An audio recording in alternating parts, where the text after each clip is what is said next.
Hello, in front of me I've got FORD Focus. In this video I'll show you how to enter Android Auto or Apple CarPlay.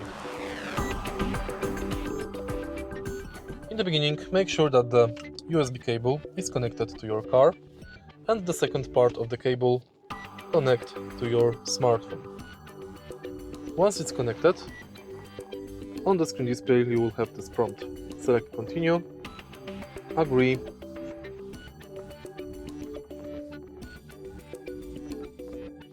and the CarPlay or Android Auto is set.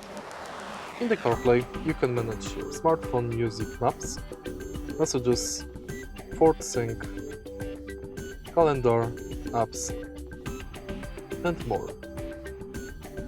If you want to exit CarPlay, press FORD. If you want to go back, press CarPlay. If you find this video helpful, please like, comment, and subscribe.